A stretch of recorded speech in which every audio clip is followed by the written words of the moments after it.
today? Thanks, how are you? Good. So as a new case manager, you've been referred to me to help you learn about some of the processes that we have. Yep. One of them being the looking after children document the assessment and progress record. So the assessment and progress record is a document that covers the 7 developmental domains. Yep.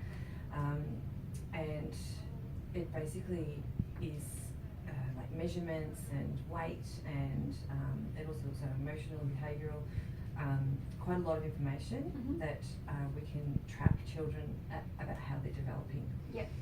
So what's your understanding of an assessment and progress report? Well, I haven't done one before, so I know that I'm meant to complete a part and the carer is meant to do another, but I'm not quite sure how that works. Okay, great. So what I'm going to do today is go over a couple of sections with you, and then I'm going to get you to feed back a section to me, so we can just sort of cement your understanding a little bit. Sure. It's probably going to be probably about 10 minutes. Yep. Shouldn't take too long. If you want to ask any questions, go for it. So we'll go over the developmental domains, the carer's input, your input, and completion and distribution of the document. Yep. Okay, so the front page, what we're looking at, before I'll go on, sorry, so there's the looking after children assessment and progress record actually covers different age groups. Yep. Because it's so broad in their development, we need to break it up a little bit. So today we're going to look at the age 3 to 4 years. Yep. But you won't necessarily have clients that are all in that age group. So as you go along, you'll see the differences as you use them with different ages. So the first page, basically all the same on all of the records. Their CRIS number, you can grab that off CRIS, the CRIS file. Their name, gender, date of birth, pretty basic. DHS placement type is always home-based care. Yep. We don't do kinship here or therapeutic foster care. So you just pop that in there. Yes, they're always on statutory order. The carer's name, depending on who you've gone to, whether it might be their last name. Yep. The child protection worker's name, your name is the agency worker name, and the agency. Yep.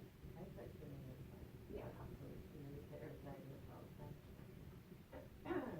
So the first section is help, and this should write it split up into most sections split up into caregiver and case manager information. Yep. And you fill out the different sections each. Most of the time I'll leave it with a caregiver. Yep. And this is where to get to know them and to get to know the children that you're talking about. So the help basically covers current with this particular record. Constitutional child health visits, immunisation, whether they like seeing a doctor, who are they, their weight, just basic medical. That is helped at home with the home document. Okay. So the caregiver has open information in this section. This one hasn't been any changes in type condition over the last 6 months, so that refers to the same box. The condition which is back here, we can indicate that they have asthma, epilepsy, diabetes, anxiety, and sleep. And we can make notes about the professionals of care. And there's also a free text box later on that you'll read tonight, that we're working on for the next 6 months. These are going to be 6 months. Yeah. Okay. So they're broken down, these are broken down into subsections, which does help. So as you can see, the subsections actually cover the 7 months domain. Yeah. Okay. So health, emotional, behavioural, education, family and social identity, social presentation, and self-care skills. Emotional behavioural development is more a checkbox for the parents. So there's a few detailed items down the left, to the right, to the left. And they just sort of indicate whether that's true, it really happened, not true, is true, somewhat true. And you can analyse this and later on sort of note that any concerns you have about any of these and how you're going to address them. And it's a good way to bring these things up in a care team meeting and you do a take-home report. Yeah. And again, you've got your opportunity to retext over here about what you're going to be doing in the future to address any issues that you've identified in that particular section. Yeah. Excuse me. There's also, when it comes to your part in it, you need to establish whether this is their first progress report, whether or not they're if they have had one before, whether they're markedly better, somewhat better, about the same, and it goes on there. You've got 5 choices. But it just shows whether or not children are developing as we would like them to. As being in care, they can. There are times when children won't thrive in care, so we need to make sure that that's happening for them. And if not, we need to put in place what would help them. So if I get you to have a look at education, and just go through that and tell me what you think. Yep. So, I've noticed with these ones, there's like quite direct questions that you'll be able to answer quite easily. Yeah. But these ones here, where it's a bit more based on the person's opinion rather than definite outcomes.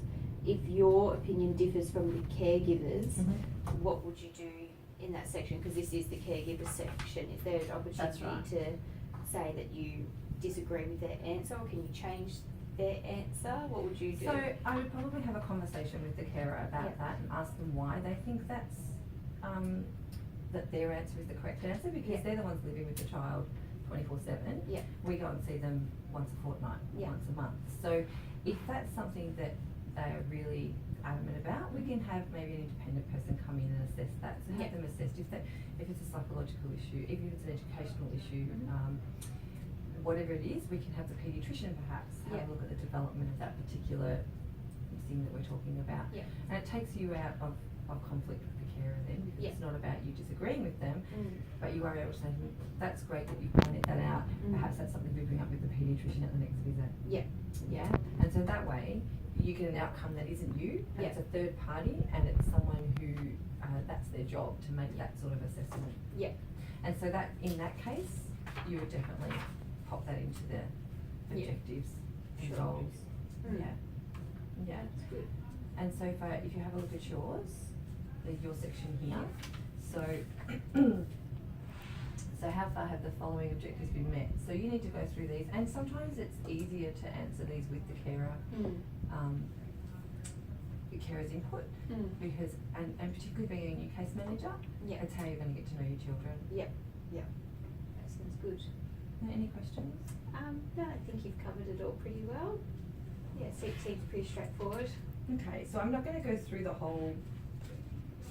all of the sections. I'll let you do that, in your own time. But I do want to go over with you the very last page. Okay. So on the last page, you want to note here how many conversations it took to have the assessment and progress report, to complete it. Sometimes that can be one. Sometimes it can be multiple. Because you might do it with the DHS worker, the teacher. You might talk to them about the doctor. You might talk to them about it. So then down here is where you'll note who took part in the conversation. Okay. Over here, you want to record who you've given a copy of the assessment and progress report to. And generally, how we distribute that is to the DHS worker, the birth parents if they're available. If not, we send it to the DHS worker and ask them to distribute to the birth parents. And the carers, and then we keep a copy in the a hard copy in the child's file.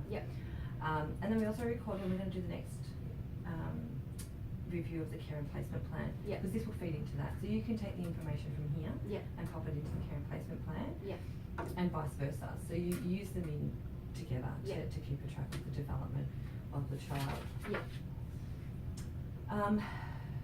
So basically, what we've talked about today is the developmental domains that are covered in the assessment and progress report.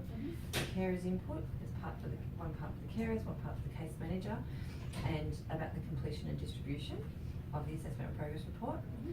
What I would like to do is, rather than do any type of assessment today, is when we get you settled with your cases and you're doing an assessment and progress report, I'll come and sit with you, and I'll get you to do a couple, and I'll have a look through it, and you can ask me questions. We can go over doing the free text, that sort of thing. So how are you feeling about that now? What's your level of understanding? Are you sort of do you think you understand it a bit better, or? Yeah, definitely, and especially knowing what the free text box purpose is. That was good to know, because otherwise I could have written anything in there. So knowing what the purpose for that box is good. Okay, and could you tell me the assessment and progress report, what it's essentially for? Yeah, so it's to see during their time in care how they've developed, whether they're improving in any concerns, or if they're staying the same and why they're staying the same. Do we need to do more? Yeah, fantastic. Yeah. That's great. So the next session that we have, and I don't want to do that too quickly, I'd like to get you assessed on completing one of these first, is about the essential information record. Sure. All right, so I'll let you know when that's going to happen. Thank you. Okay, thank you.